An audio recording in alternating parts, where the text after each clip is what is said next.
आप देख रहे हैं PB news Uttar Pradesh. Channel को लाइक एवं सब्सक्राइब करें, बेल आइकन दबाना न भूलें। पूर्व प्रधानमंत्री डॉक्टर मनमोहन सिंह जी के निधन ने हम सभी के हृदय को गहरी पीड़ा पहुंचाई है। उनका जाना एक राष्ट्र के रूप में भी हमारे लिए बहुत बड़ी क्षति है। विभाजन के उस दौर में बहुत कुछ खोकर भारत आना और यहाँ जीवन के हर क्षेत्र में उपलब्धियां हासिल करना ये सामान्य बात नहीं है।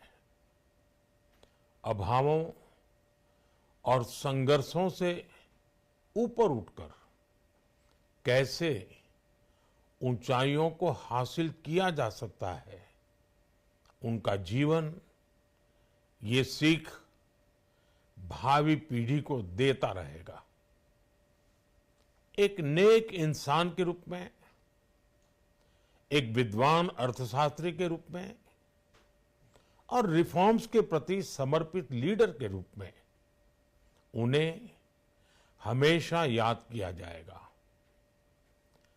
एक अर्थशास्त्री के रूप में उन्होंने अलग अलग स्तर पर भारत सरकार में अनेक सेवाएं दी। एक चुनौतीपूर्ण समय में उन्होंने रिजर्व बैंक के गवर्नर की भूमिका निभाई। पूर्व प्रधानमंत्री भारत रत्न श्री पीवी नरसिम्हा राव जी की सरकार के वित्त मंत्री रहते हुए उन्होंने वित्तीय संकट से घिरे देश को एक नई अर्थव्यवस्था के मार्ग पर प्रशस्त किया। प्रधानमंत्री के रूप में देश के विकास में और प्रगति में उनके योगदान को हमेशा याद किया जाएगा।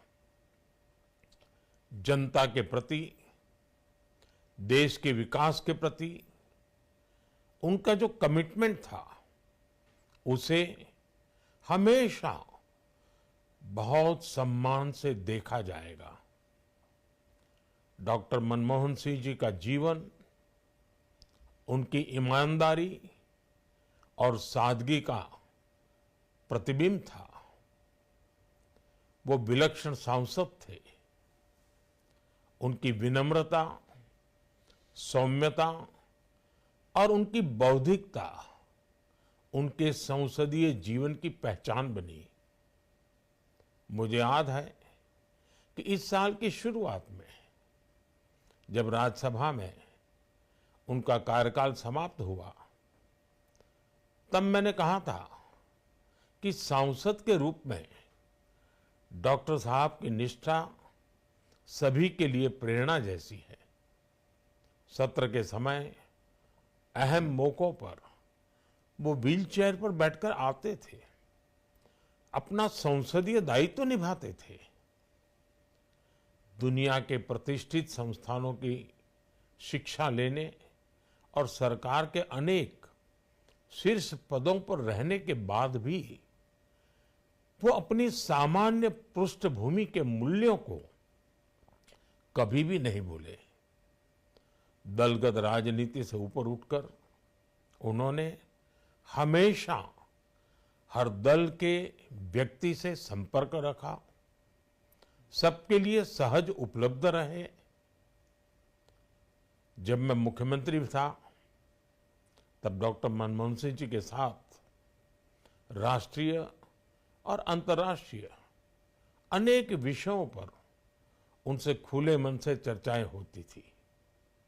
यहाँ दिल्ली आने के बाद भी मेरी उनसे समय समय पर बात होती थी, मुलाकात होती थी।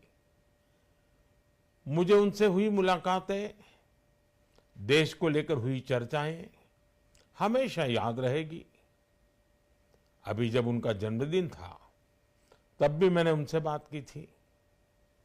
आज इस कठिन घड़ी में मैं उनके परिवार के प्रति अपनी संवेदनाएं व्यक्त करता हूं। मैं डॉक्टर मनमोहन सिंह जी को सभी देशवासियों की तरफ से श्रद्धांजलि अर्पित करता हूं।